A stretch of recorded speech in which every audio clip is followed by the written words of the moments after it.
and nobody could show anything in court.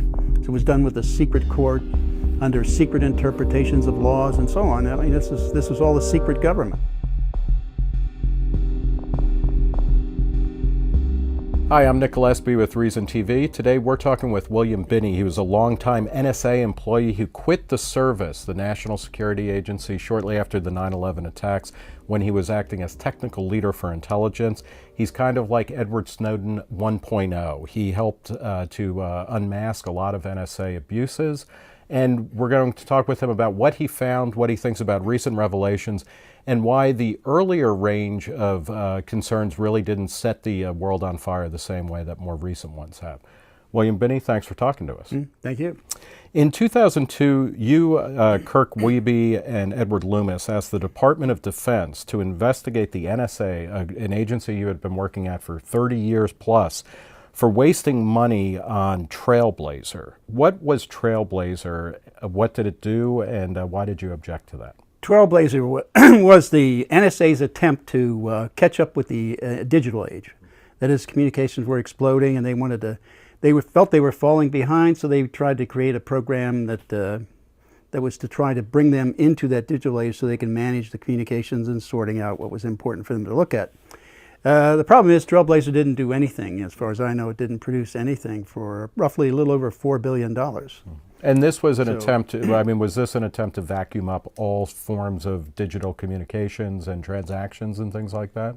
Originally, I don't know if they had that as their objective, but certainly they had the objective was to be able to deal with it. So if they didn't vacuum it up, they had to at least look through it. Right. So, and you say it was a waste of money, partly because it was ineffective. Yeah, it never produced anything. Yeah, that's right. Is that a general problem with these kinds of overarching technological solutions to information gathering, that when you start bringing in everything, you can't people always talk about it's like finding a needle in a haystack, and a lot of people seem to want to have more and more hay rather than more and more needles. Yes, that's part of the problem. The other part is they brought in contractors from the outside, engineers and computer scientists and things like that, to solve what is fundamentally an analytic problem. So they didn't have the expertise to solve it, and yet the NSA was outsourcing the job to do that to contractors who didn't have the background. What do you mean by that? How is an analytic issue separate from collection of data? Well, for example, the public switch telephone network. If you want to address that, how do you pick out the public switch telephone network? All the things that are important for you to look at as an analyst to report on. That is, if there are just terrorists calling into somebody in California and somebody in California calling Yemen or something like that, then how do you figure out what's important in that data to pull out so that your analyst can look at? Well, you have to know the public switch telephone network is organized, the numbering scheme for the worldwide plan, and know how to look at blocks of allocations of numbers and which ones work with other numbers, and basically building social networks. That's an analytic issue to target. And then you say, these are the groups of targets I want from that data. So then that becomes your priority list of targets, and you list them for them to sort out as you see them. And we'll come back to this, but so that's the beginning. It's analytics is what tells you what information you should be looking for. It makes it possible for you to smartly do it. Yeah. Okay, and you had proposed, or you were a champion of a program called ThinTread, as opposed to Trailblazer, and I assume that was something that would allow you to focus on information you thought was obviously important. Yes, in fact, we had that one running on 3 different sites, full time, 24 hours a day for in late November 2000. We had all the system running all the way back to the analysts and into the databases. So we had the entire problem solved. Why would the NSA say, yeah, that's nice, but we don't want that. We're going to go with a big program that costs more money but doesn't get any results? Well, because it helps build their empire. Right. Okay, adds more people to the government rolls, adds more contractors, more contracts, more money. Right. So the budget goes up, so you get a bigger budget, you get a bigger organization. That's what it... Now, you were extremely frustrated that the NSA, or that the American intelligence community, did not manage to provide the type of intelligence that would have prevented 9/11. Did that play into your decision to leave? Fundamentally, yeah. It's all really wrapped together, because when you have an agenda that focuses more in a corrupt way, building contracts and so on, instead of focusing on solving the mission, which is intelligence, and then predicting intentions and capabilities of potential enemies, terrorists and so on, so that you can stop it. When you focus on money acquisition as the main issue as opposed to intelligence production, you're defeating the entire purpose of the agencies. And you have talked about, do you have evidence, or was this work that you were doing before 9/11, or before the war on terror was kind of officially inaugurated, that the NSA and other intelligence agencies were actually doing kind of mass gathering of data and surveillance on Americans? No, in fact, that was one of their major problems. They couldn't collect enough. That was they only were doing minuscule amounts. Mm-hmm. On America, or people in America. Well, on the on the internet. Mm-hmm. Or the phone networks were much more easy to manage because they had the telecommunications company helping them. Right. But the internet was a total different story. So they had to build that one. That's what Trailblazer was all about, to try to catch up, acquire that. And and to catch up with the rates, and they called it the volume, velocity, variety problem. Mm-hmm. Like in the internet, you get voice over IP, video, all kinds of communications, file transfers, chatter, email, all kinds of things. So that was the variety. Mm-hmm. Velocity is going to speed of light, and volume means there's a lot of it. Right. So, but with thin thread, we looked at that as those are all positive things. Volume means you get more data to look through to find your targets. You get more data on your targets. Velocity, of course, means you get it faster, and variety means you get more aspects. All of that's positive. So that's what we leveraged, and that's what we had working before 9/11. Right. Do you think that the U.S. should have been able to stop 9/11, or at least uncover the plot? Absolutely. Yeah. And so, was the primary failure, because you hear about this, and when we looked at the actual kind of coordination of agencies between various FBI bureaus and whatnot, it seemed like it was tantalizingly, tragically close to having the plot, or at least some of the conspirators, stop beforehand. Is it a human failing? Is it a technological failing? Is it a political failing? What allowed 9/11 to happen? Well, I think it was probably a mixture of all of that. Yeah. Humans, because first of all, a lot of the material they didn't recognize, or they didn't see in the database, because they had a lot of data at the time. They thought they had a lot of data, but it really was only probably 0.1% of what was really out there. Mm-hmm. So they, even with that minuscule amount, relatively, they still couldn't find information. Right. So it was still sitting there, so the humans couldn't get it. And the technology issue was one of automation. That is, we had to build in automated processes that would go through that data to pull out what was important, what we knew about, and things that were related, so that then we could push that to the top of the queue of analysts to look at. Talk a little bit about, so let's say you're sifting through networks that include telephone calls, numbers going in, because we're talking here not about actually listening to the calls, but about the metadata, right? About who called whom, when. That's how you would select the information out to record. Yeah. Right, and then there's also internet traffic. Walk through, how do you possibly figure out, like how do you blend those together so that, people who are terrorists, you know where to look for them? First of all, in the telephone network, the entire scheme for the world is uniquely numbered. Right.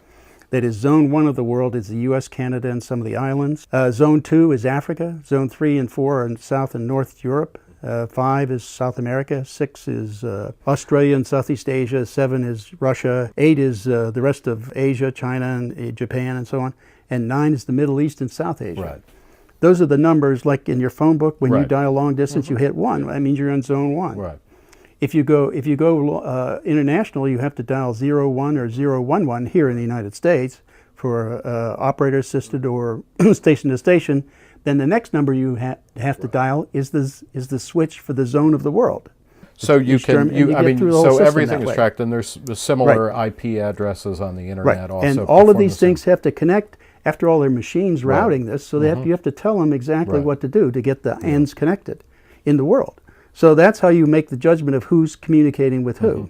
But then does it start with knowing that, okay, in Munich, there's a guy, that actual field agents know is in Munich and has terrorist ties? That's like a seed. Yeah. And that seed, then you'd look at all his phone calls, who he communicates with that number, or his email address, IP, or username, service provider, a combination, that kind of thing, or machine access code number. So there's a whole lot of ways you could do that, but that gives you the way of pulling back together all the information that involves his communications, either in phone or email, or anything else, really. If he wants to visit something, you could still track it by that IP or things like that. So that then allows you to collapse all of the social network of that particular person back together, so you know their entire environment just from the metadata. Right. So that's why metadata is more important than content, really, because it gives you the scope of what they're up to, and also it allows you to order it in terms of a timeline, so you can see how they're interacting over time. Right. Whereas content won't necessarily do that for you. And so, and I assume then that if you see suddenly somebody's placing a lot of calls, or a lot of long calls, or intermittent calls, or emails, or whatever, someplace you assume that something is up. That's the first key, yeah. And then you focus in on it and try to figure it out. Right. Yeah. Okay, in 2005, you helped the New York Times, or you were involved in a New York Times investigation, an expose of the NSA warrantless wiretapping program that caused quite a scandal in the Bush administration. In 2007, you were investigated by the FBI about possibly leaking national security statements. You were cleared of all charges, but you were also raided by the FBI. What were they looking for? And did you actually leak state secrets? Now that you're cleared, you can tell us the truth. No, in fact, they knew I didn't. Okay, because they had Stellar Wind, they had all my phone calls and emails. Stellar Wind. Stellar Wind was the basic reason I left NSA in 2001, because that's when they started to take the program that I did to do social network reconstruction of everybody in the world, and to direct that basically against everybody in the United States. That meant they were basically putting a pen register on every phone number in the United States. Pen register is like they call it a trace and tap, where I put this device on your line and I can monitor who you call, how long you call them, and the NSA historically or statutorily is not supposed to be looking at things within the United States, except under very rare or very specific warrant, service. Yeah, a warrant built on probable cause. Right. So and we'll get to that, because that's really at the root of all this. So Stellar Wind allowed the NSA, or rather under Stellar Wind, the NSA started looking in the U.S. when it's supposed to mostly be looking out. And what did what were you suspected of having done? Well, that was a pretext, okay? The whole idea was to retribution for our DOD-IG complaint against NSA for corruption, fraud, waste, and abuse. Right. That was the reason they raided us. Everybody who signed that complaint was raided that day. That was Ed Loomis, Kirk Wiebe, myself, and also Diane Rourke, who was the senior staffer on the House Intelligence Committee. So we had both the Congress and people from inside NSA complaining about the corruption there. So we were all raided at the same time because of that. And they used the pretext of the New York Times leak of the warrantless wiretapping. Right. So they were claiming that you were one of the leakers. But they already knew from Stellar Wind that we had no contact with those people. Right. So what happens when the FBI raids your house or raids your belongings? For me, they came in with guns drawn, and they came up, pointed guns at my family and me. So I was getting out of the shower. Yeah. I just asked them if I could put some clothes on. Right. I wasn't really.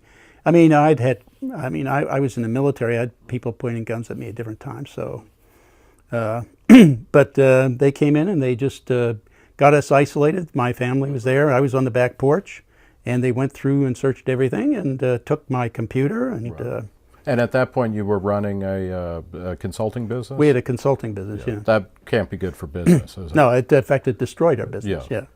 Did you get your materials back? Not all of them. See. They claimed that under NSA 59, NSA Act 1959, that if there was something sensitive, nothing was classified, okay? But they said if there was something that was sensitive to them, they could keep it and not tell us what it was or return it. Yeah. So in other words, they claimed that some of the stuff was a pretext to justify the raid, okay? Right. That's all. So and that's mostly just to you think it was like to send a scare into you or to it was to intimidate us to keep quiet. Yeah. Now you're a patriotic fellow. You volunteered for the military during Vietnam. You spent your entire career at the NSA. Does this type of activity make you think twice about the goodness of the American experiment? That's the reason I've been coming out publicly, is because where I see it going is toward a totalitarian state. Mm-hmm. I mean, you've got the NSA doing all this collection of material on all of its citizens. That's what the SS, the Gestapo, the Stasi, the KGB, and the MVD did. I mean, that was all their. I mean, these are the people I worked for 30 years. Right, okay? And you were a Russia specialist, right? You covered or you surveilled the Russian military. Russian and the Warsaw Pact, yeah. Yeah. Okay, so you know how totalitarians did things, right? Yeah, well, that's why Chancellor Merkel was calling what they're doing here the actions like the Stasi. Yeah. Do you think that's a legitimate analogy? Yeah, absolutely. Okay. Now, why is it though? Because I mean, or play that out a little bit more. Have we seen? One of the things that was a kind of common feature in East Germany or in the Soviet Union was that you'd look out the window and you'd see your neighbor being hustled out, and then nobody ever talked about him again. Is that really happening in the U.S., or is it likely to? Well, they're using that data that NSA is collecting to arrest people right now through the Drug Enforcement Agency and the FBI. Right. They're already doing that, and it's not a warrant, so they have to do a parallel construction to go out and find other material that would substitute for that. Right. And so you're saying then that say the DEA uses data that they gather from an intelligence agency. From NSA. Okay. And then they go out and they find the actual right. They can't say, oh, well, we got this tip from NSA, so we're arresting you. But they know this person is doing this, that, and the other thing, right. So then they go out and track them. That's right. Well, actually, they go out and arrest them. They say, some of them have said, at least in the article, Reuters, they said we were told simply to go to this parking lot, wait for this truck to come in. When it comes in and parks over there, go arrest them, bring the drug dogs in, and go find the drugs. Mm-hmm. So, but that's all content. That's what NSA is collecting, and that's what the FBI and the DEA and the other law enforcement agencies are using. Here, and we'll talk more about this, but isn't that what intelligence is for? Because as long as they're going after guilty people, what's wrong with that? You and I, or at least me, I have nothing to worry about because I'm not a criminal. What's wrong with that kind of logic? Well, I don't have any problem with it as long as they do it constitutionally, and it follows the Constitution of the United States, which is violating. I mean, this is a direct violation of privacy of everybody in the country. I mean, after all, there's so many laws in this country that you can find some law you're breaking. Right. So if they want to come after you, then they've got a pretext now because they've got everything you've ever done recorded. And I mean, let's be, and this might just be the Cold Warrior, America's number one in me fanboy going, but we're doing it better than the Soviet Union or the Stasi ever did, right? We're doing better in terms of collecting amounts of data so that you can individually target people if you want to. Right. We're not doing very good at stopping terrorist attacks, for example. Yeah. Okay. Well, how is that then? I mean, if the government is capable of surveilling basically everything everybody is doing, how does that not lead to stopping every possible terrorist act? Because fundamentally they have to do it manually. That's what the White House Big Data Initiative was about a year and a half ago. That initiative was soliciting private industry to come up with algorithms to go through big data sets and find important material in there and tell them what is important in that data, because otherwise they're reduced. Like right now, they have to do it manually to a certain degree, which means they're limited in the capacity. So if you draw the analogy on this needle in the haystack, well, if you're looking for that needle, it doesn't help at all to make the haystack orders of magnitude bigger. Right. It only makes the problem orders of magnitude harder to find it. And that's why they're fundamentally failing. They're causing themselves to become dysfunctional. But you also argue essentially that that's kind of the point, that they want to have a bigger and bigger haystack because that's where their empire, that's where their power is, not really in actually finding the needles. That's right. Yeah. That's the real problem. That's why I had to leave there, because it was all built on corruption. Well, so now you are a whistleblower. You went through, you and your colleagues went through official channels. Was that a wise decision? Well, since I always viewed the United States as we the guys who had the white hats, Yeah. I thought, gee, well, if the people downtown and different congressional committees knew about this, they would start to fulfill their oath of office to protect and defend the Constitution, and would do the right thing. And if not there, then perhaps through the IGs and so on, or through the courts, we could get that done. So we kept trying for the better part of 7 years to make that known, to try to get the government to start to address some of its criminal activity. Right. But instead, they went the other way, and they to the dark side, basically doing retroactive immunity for the crimes for the telecoms, the crimes that they were committing, and basically keeping everything else secret so nobody could show anything in court. So it was done with a secret court, under secret interpretations of laws and so on. I mean, this is all a secret government. Talk a little bit about the telecommunications companies, which were handing over data to the government, and then they were given immunity because most of them had terms of service where they weren't supposed to be doing that. Do they really have a choice in any of that? I mean, if the government says, I mean, what are the options? Well, the options were to say, give me a written warrant, then I'll fulfill the warrant. Right. That's what the CEO of Quest did. Right. Of course, now he's in jail. I mean, That's they targeted him. So, you see, if you don't do what the government wants, they can target you. So, well, let's talk about Edward Snowden, because he, and there's a host of questions, because he is clearly building on, on the actions, or he learned from your experience and people like you experience. Was he wise not to go through official channels? We were a clear demonstration that official channels didn't work. I mean, they just simply don't work. Right. I mean, if you do like we did, or like Tom Drake did, they attempted to indict us 3 separate times during the period 2007 to 2009. So, but they failed because we had exculpatory data, and we actually were threatening them with malicious prosecution if they tried that.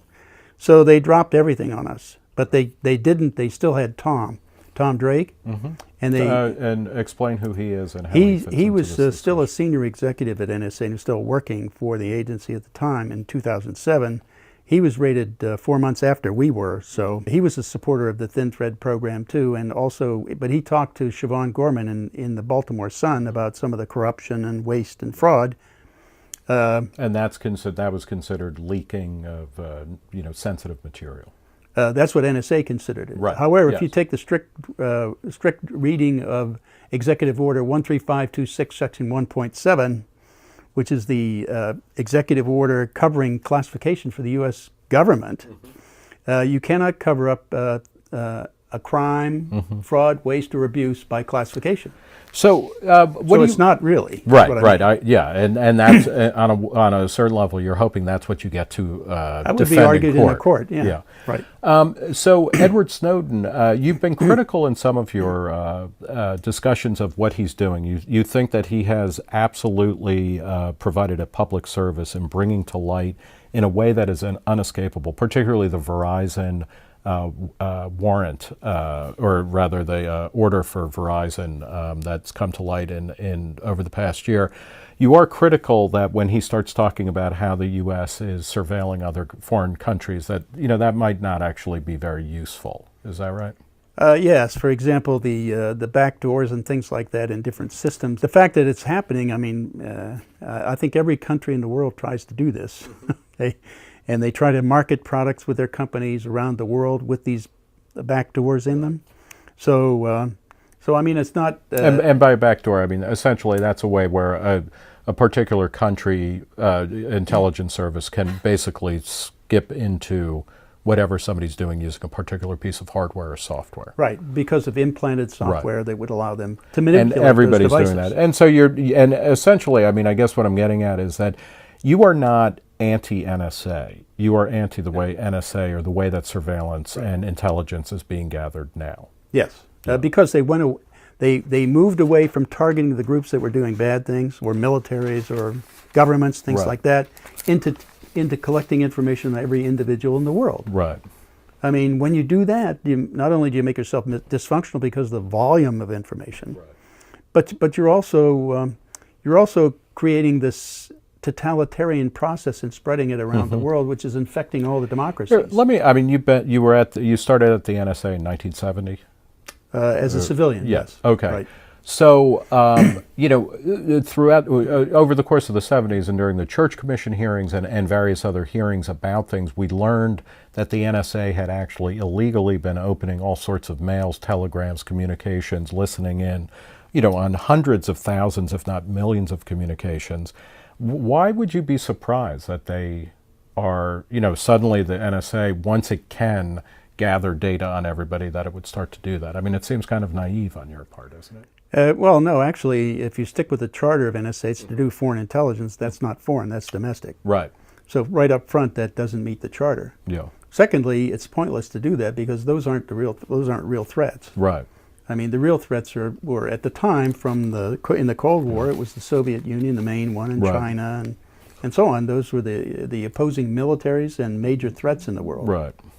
Here. So, well, one of the things that and it's interesting when you first talked about Trailblazer, you brought it up in the context of this is a waste of money and resources that doesn't produce anything worth doing. I mean, it's kind of like you were trying to be a good government employee by uncovering waste. Yeah. Here's a question. I mean, is the NSA so inept? And we hear this about things like the FBI spent years and billions of dollars trying to update its computer system. It was a complete failure. The CIA did not understand that the Soviet Union was about to collapse or the Berlin Wall was about to come down. I mean, there's these high-level instances of incompetence.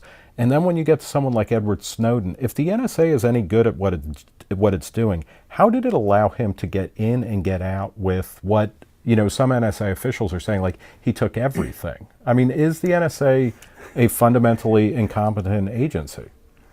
Well, let me put it this way. In the Thin Thread program back in the late 90s, mm-hmm. we were preparing and proposing to do an automated analysis of the network log. Mm-hmm. That meant if you set up a communications network inside mm-hmm. with a bunch of computers on it right. and servers, then when anybody sends a line of instruction down that network, it always gets logged. Like if you hit a carriage, if you hit your mouse, that click will send an instruction down the line, or if you type something into your computer and hit return, that sends an instruction down the line. Right. All that could be mapped back to your position because it carries your MAC number and IP right. and so on. So, right. so you can be mapped, and the network log has it all laid out of everything you're doing on the network when you're on it.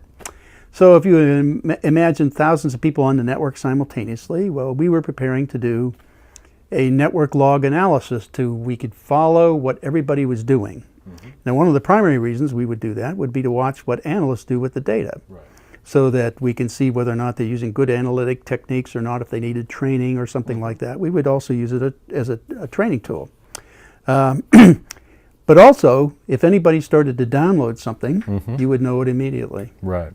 So we ran into two main camps of opposition in doing that. The first one, and this is a good one, the analysts objected to being monitored, their actions being monitored. Right. Which is a joke, right? Yeah. Considering what they're doing. Right, right. And secondly, management opposed it because if we did that, you see, we would know every transaction going on with money transfers, all the spending on a given program, all the program returns in terms of the results coming back from field sites and inputs from any source. Right. We could monitor all that, and then we could list it out in terms of auditability. What is the return on investment in this program or that one? And management didn't want that at all because that could make them accountable for how they spent money and the success or failure of a program.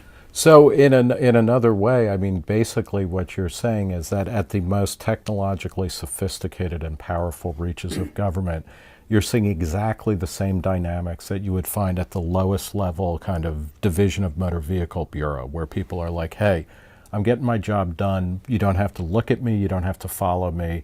Just trust me. Right. Wow. Right. But that leads to corruption, too, because they're not audited. Right. The government doesn't audit NSA, right, or CIA or any of the other intelligence agencies. Well, they can't though, right? Because it's all sensitive material. If they audit it, they'd have to kill the auditors, right? No, there's nothing stopping them having cleared analysts come in and doing an audit. Do you have a sense of, people always talk about the NSA as like the ultimate kind of black box within the government. What is the NSA budget? I think it's probably on the order of it's over 10 billion a year now, I think, and probably you have to add another 8 to 10 billion, probably, or maybe 6 billion, 6 to 8, for the services, the NSA CSS, combined security services. And how much of that do you think is money well spent? I would probably think no more than 50% of it. Okay, let's talk a little bit about a couple people who are in the news recently. We know that James Clapper, the Director of National Intelligence, is a liar. I mean, by his own admission, he acknowledged that he was trying to say the least untruthful things to a senator. Not wittingly. Yeah, but what about Keith Alexander? You have harsh words for him, and talk a little bit about him and the kind of the hierarchy at the NSA. Well, he's kind of setting he's putting forth an argument, a false argument. For example, saying that when before 9/11, when the two terrorists came into the West Coast and called home or back to the Yemen center, and that we could tell the Yemen center, but we couldn't tell the other end. Right. Well, I mean, he must have. And he's saying that. Okay, yeah. But he's saying that in the sense of, well, if it's in the United States, we couldn't tell that end of the United States, and so my daughter, for example, uses the phone in the United States, and so therefore any of the terrorists can also use it, so we need to take it all in to find it. Well, that's predicated on the assumption that you can't tell what the end is in the United States. Well, that's simply false. I mean... Now, was he saying he couldn't tell the end because the NSA was blocked from tracing the call back? No, he just was saying it outright that we couldn't tell. Now, that was simply false. I mean, we could tell exactly who it was. That was all in the collection database. The problem... Why would he dissemble on that, especially if it's something that is so easily shown to be right, it's like having caller ID on. Right. That's all. Well, I mean, that's the narrative coming out, because that supports the argument for collecting everything in the United States. If you can't tell where it is, you have to collect it all and then sort it out later. He's saying that you can't identify it really in real time. That's simply false. I mean, we had no difficulty identifying anywhere in the world who these numbers were, or where they were going to, or whether they were mobile or fixed. So we didn't have any problem doing that as it was collected. He is. I mean, you would say that he is saying that knowing that he is wrong. Yes. I mean, okay. So he's setting an argument. He's trying to set up a false syllogism to argue, to continue doing what they are doing. Right. Is there a way for the NSA to actually collect data within the United States, or which would not just be blanket, a free blank check to do whatever they wanted? Yes, I mean, we had proposed that, and we left those principles with them when we left. Right. The whole idea was... I got a feeling they didn't look at those whatever documents you left. Probably what they did was, that is, once we had a U.S. person contacting a terrorist, we would do things like encrypt all the attributes so you couldn't tell who it was, and that would be in the collection database as well. So you never really had the truth. It was always under an encryption. And it would stay that way until you build probable cause. If you could build probable cause, show it to a court, then you could decrypt them and target them that way. And also pass it on to the FBI to target. What else is Alexander? What do you think are his other falsehoods that he's peddling in order to either maintain the status quo or expand it even more? But he also said things like we didn't have the capability to connect the dots before 9/11. That was false. Yeah. I mean, that program connecting the dots was there, running and well. And they took that program and used it to do all the spying on U.S. citizens and everybody else in the world. That's all the same software. Was that a larger argument within the kind of intelligence community generally? Because, I mean, a lot of the things that ended up being written into the Patriot Act had been asked for by the CIA, by the FBI, by other agencies before 9/11. One of which was, we couldn't communicate among agencies, and that's why this all fell through the cracks. You're saying that that's really not quite accurate? No. Plus, in fact, they didn't write all that capability into the Patriot Act. They had to have a secret interpretation of Section 215 of the business records part. That secret interpretation let them do that, not the law. I mean, Representative Sensenbrenner, who wrote that thing, said, we were never intended you to be able to do this. Right. And in fact, if you take the words literally, it doesn't say that. It says, and it doesn't say what? It says in Section 215 that you're authorized to go for any data relevant to a terrorist investigation. Right. It doesn't say you have the relative to a terrorist, and it doesn't say potentially relevant. Right. That's the way their secret interpretation goes. That means that everything's potentially and relevant. that means, I mean, this is at the source of the ability of the government through various agencies to simply assert that there is a relevance, and hence we have an absolute blanket right to do whatever we want. That's right. Yeah. And it applies to everything. So that's why they did this bulk collection of information. There are two kind of extraordinary developments just in the very recent moments. One is Judge Richard Leon in the Clayman case against the NSA, denouncing the NSA's actions as almost Orwellian. And then a presidential commission just recently, this week, issued a report concluding that the NSA can safeguard American lives and American interests without violating the Fourth Amendment guarantees. They talk about reforming the FISA courts, that metadata should stay in private hands rather than immediately be done in public. The end to using national security letters, which are essentially a writ of assistance or a suspicionless warrant. And that there should be a civilian to head the NSA rather than a general, which President Obama has already said he's not interested in hearing that. Well, are these things going to work? I mean, what are the ways then to kind of constrain the absolute power that the NSA clearly wields in a technological realm? Well, you see, in my view, all that stuff that they're talking about is like putting lipstick on a pig. Okay. That's basically what it is. It does absolutely nothing. Because the courts, no matter what they do, the courts and the intelligence committees or the rest of Congress, they have no way of really verifying anything that NSA or the FBI are telling them.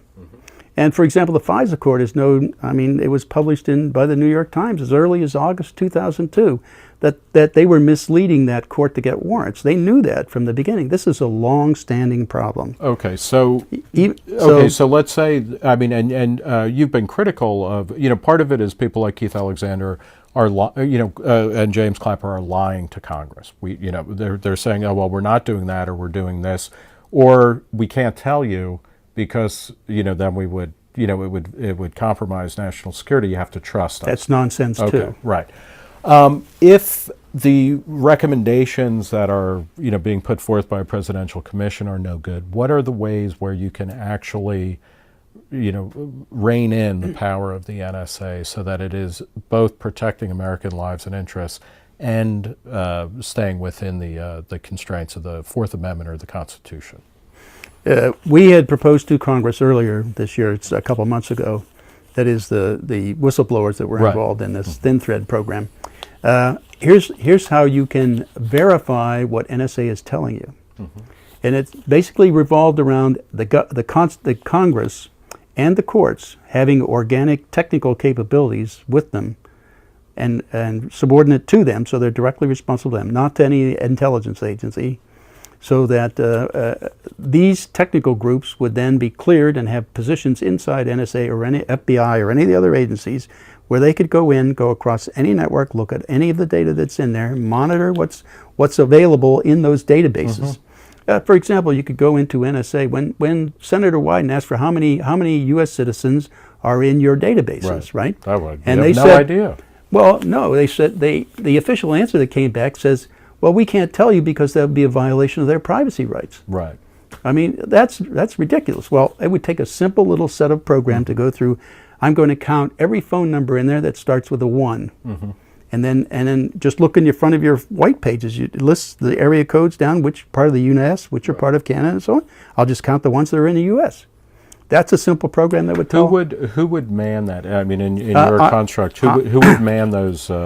Those task force that are able to go through it. I think that it should be drawn from a set of hackers inside the United States, and that these hackers should be rotated periodically so that they're not there and they don't get infected by the existing structure like Congress is, right, or even the agencies. So that you would always have a fresh set of hackers in there. Trying to find out what they're doing wrong. Wouldn't you also be, just creating the next generation of super villains who, go in, they have a great understanding of what's going on, and then they get rotated out and they start their life of crime or terrorism? Well, you have to go through a clearance process, including for NSA, you have to have a polygraph and things like that every 5 years. At least that's when I was in. They were doing that. So, I mean, you have to go through a clearance process to be able to access that data. Now, I mean, is Congress capable? I mean, Congress, and we should talk a little bit about your relationship to, or your Republican Party affiliation, and your kind of long, interesting history with Richard Nixon, in terms of kind of the way that you think about things. But is Congress, at least for the past 40 years, has been giving away its power. It's been ceding its power when it comes to making war or declaring war.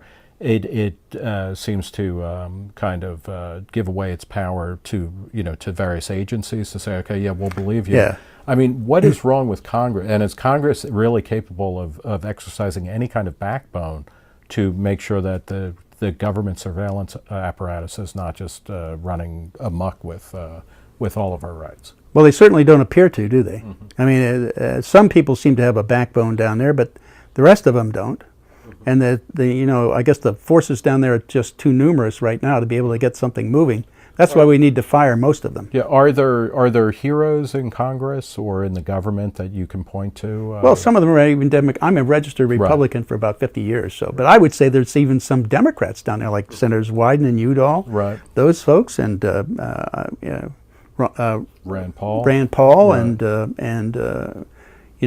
some of the other younger Republicans. Yeah, Amash, and Conyers is joining him too. So he's one of the old Democrats. So. Yeah. I mean, and they were trying to unfund NSA, and they just about did that. And we were trying to support that here because that's one of the ways of stopping them to do is take away their money, and they can't afford to do it. Talk a little bit about Richard Nixon and why Gerald Ford is actually one of your personal villains in kind of not politically per se, but in terms of how it affects national intelligence and the way in which the Constitution is overrun. Well, after the Watergate affair and the Church Committee started investigating, they found out about program Shamrock, which was a program monitoring telexes being sent inside and out, into and out of the United States. It was run by Western Union and various other things.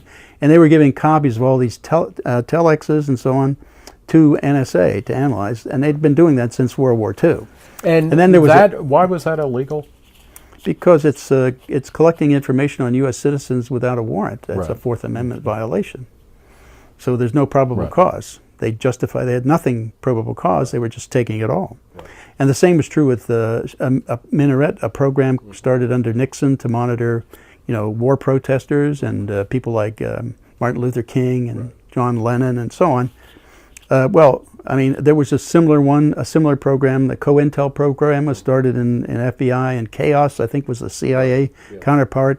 So they all had programs running to spy on U.S. citizens that were that had no probable cause. Right. So when that was breaking, of course, I thought that Nixon should be impeached for that because it's a violation of constitutional rights of people. So he eventually was impeached, and he was under indictment after he resigned and would have been going into court until his reappointed President Ford pardoned him. Well, when he did that, I mean, that said to me and to every other president following him that they have a get-out-of-jail-free card, and it's the next president, because every president has to support the other one because they may have to make tough decisions, right? Without accountability. And so that took that accountability away. And so I blame all this on Jerry Ford. And so when he came up for election, I voted for our peanut farmer down there.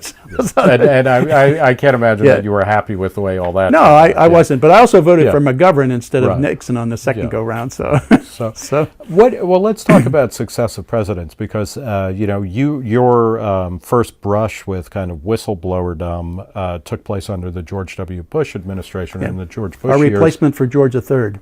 Right, and. I mean, that did not go well, and Bush was doing warrantless wiretapping. He was trying to really push the limits of executive power, and in many ways, unaccountable power, certainly within the intelligence. In secret. Yes. Now, Barack Obama, is he as bad? Is he better, or is he worse? Well, I think he's doing a lot more. So, I mean, like President Bush, he wanted to capture the terrorists, to torture them and get information. Right. Obama just wants to kill them. Right. So, and plus Obama is doing much more in terms of look at all the PRISM program, all that development over time. Most of that occurred in his watch, and that's why they're now building Bluffdale, a large storage facility under him, and building more storage over his 600,000 square foot facility over here at Fort Meade. So all this is happening under President Obama, and that's because they're collecting so much more data. Do you think that Obama, and now one of the things that is a kind of bitter irony is that Obama did not come in saying, hey, you know what, I'm better than George Bush. I'm going to collect 10 times as much data. I'm going to spend 10 times as much money. He came in saying, I'm going to be the most transparent, run the most transparent administration ever. Does he understand what's going on, or is he, like a lot of congressmen, just kind of, in a haze of, what he's being told by people who won't actually let they won't let him into the champagne room, but they'll tell him, look, it's really important in here, but you can't come in and see it. I can only guess, okay? I don't know for sure, but certainly I had a lot of hope when he came in because he was a constitutional lawyer. I thought he would see, okay, these are the violations of the Constitution. Let's correct them. Yeah. Or here, these are the limits of the Constitution. Here's how we exceed them. Right. Well, but do you think? I mean, is this a knowing practice on his part, or is he just being faked out? You think? I think when he took office. Right. One of the first things he does is he gets a security brief from all of the intelligence agencies, and they list out all the threats in the world and the things that they're doing to oppose the threats, and so he has an understanding. And I think what that did was probably scared him and maybe bamboozled him into thinking that they spout their narrative, and he buys into that. So once he buys into that, then he's locked, right? And so he's stuck with them. I think that's the way it happened. Do you, we've talked a little bit about, okay, maybe we have a group of hackers or people who are answerable directly to Congress, who have absolute access to whatever the intelligence agencies do. All of Congress, not just committees. Right. I mean, that was the problem. See, when you just went with the intelligence committees, they controlled what the rest of Congress understood. Right. That's not good enough. And I mean, I guess you're saying then that if we can't trust our our congressional representatives and our senators with what the government is doing, we are really asking for a hell of a lot of trouble. They can't even trust themselves. Yeah, right. I mean, the agencies are lying to them. I mean, we've seen it already, time and again. And they lie to one another, and they also lie to the administration. The administration lies back. So are you optimistic? I mean, because, in many ways this past year has been horrifying because of the revelations of the extent and the depth and the breadth of what the NSA and what other agencies within the government are doing and how they're misrepresenting that. On the other hand, we know about it now, and people seem to be genuinely outraged. Gallup just released a poll that showed a record number of people in the 70% range think government is too powerful. What is the role of educating the public in terms of outrage to kind of stem these abuses? Well, I think the role is we need to ensure that we get rid of all those people who've been there too long. I mean, that's what people need to realize, that this comes about because people are entrenched in the government, and you need to get them out of there. What do you mean by that, though? Is it like 5 years and out? Is it 20 years? Is it when they demonstrate they've gone? I would say no more than 8 years for anybody. 4 years for, I guess you'd have to go 12 years for a senator. But you're talking about term limits and stuff like that. What about time limits? Yeah. Yeah. What about at the agencies themselves? I mean, what is too long? You were at NSA for over 30 years, right? Right. Well, some of the agencies are, it's difficult because you've got highly technical problems that you have to have people who understand it. It takes a long time to do that sometimes. But in the technology area, there's not a problem with that, I don't think. But in the management areas where the issues become, where managers begin to control things in a way that aren't maybe technically smart. And if they start doing that, then they corrupt the entire process, which is what's happened over time here. So management has to be rotated in and out, and I think fresh people from the outside always help. Do you think the NSA management and Congress maybe should do some trust building exercises? I don't think that would help them. Retreat? No? I don't think that would help them at all. Well, I guess we need to simply replace them. We need, in the next election, we need to come, if you're religious, we need to come to Jesus moment. That's right. Yeah. Well, as a final question, would you recommend a career in government for your grandchildren or for people who are just graduating college now? I would, because I think that it's better to infiltrate and infect it from the inside with character and integrity. I mean, you can't get it from the outside because they simply lie to you. And they smile at you, walk away, and keep doing their thing. So, but if you infect it from the inside, you've got good people coming up the ranks. So I would just remember, anytime you do that and accept that kind of job, you just have to understand you have to protect your character and integrity through the whole process, because that's the first thing they'll try to do is corrupt that for you. Well, William Binney, late of the NSA, thank you very much for talking with Reason You're TV. welcome. Yeah. For Reason TV, I'm Nick Gillespie.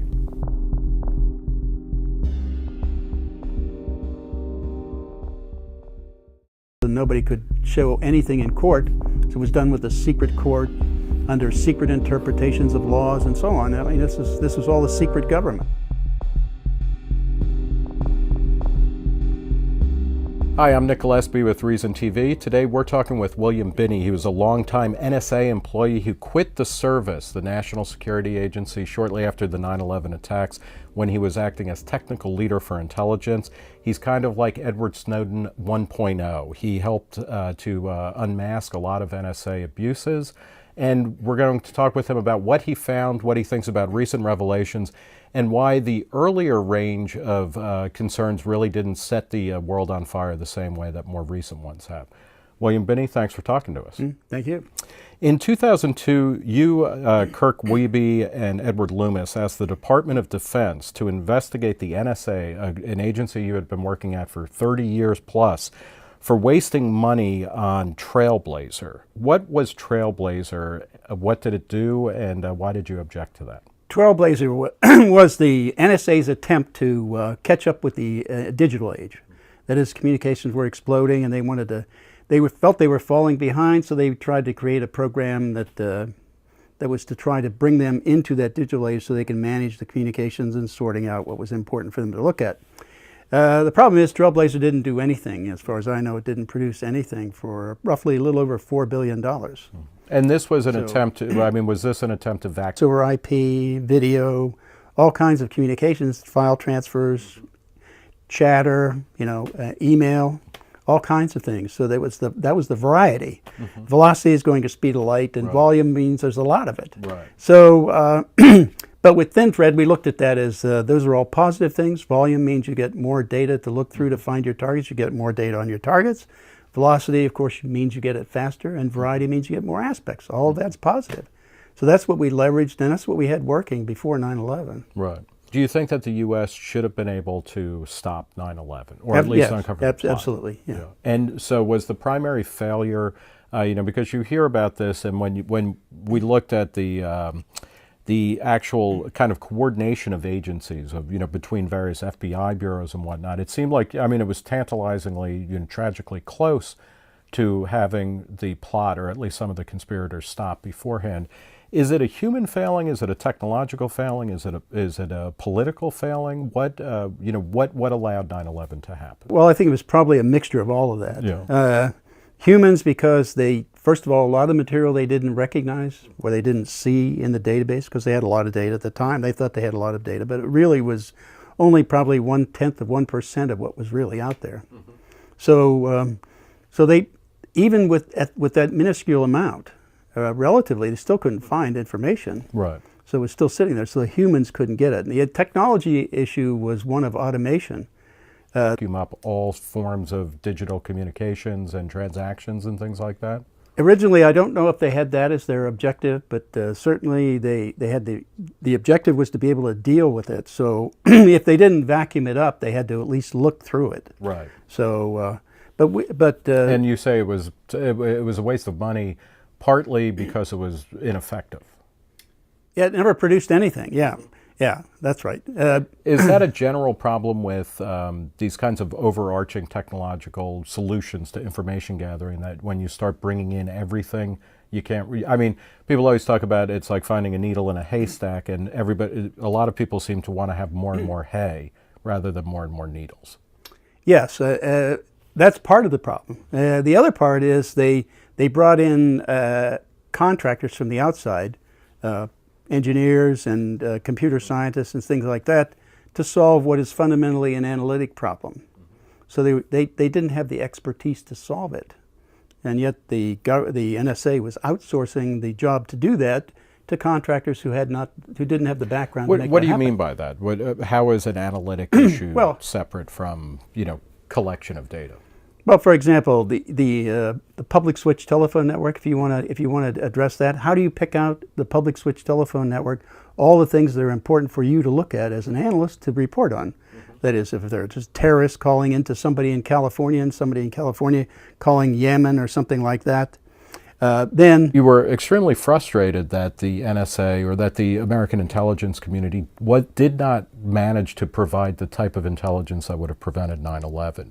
Did that play into your decision to leave? Fundamentally, yeah, it's all really wrapped together, because when you have an agenda that focuses more in a corrupt way, building contracts and so on, instead of focusing on solving the mission, which is intelligence, and then predicting intentions and capabilities of potential enemies, terrorists and so on, so that you can stop it. When you focus on money acquisition as the main issue as opposed to intelligence production, you're defeating the entire purpose of the agencies.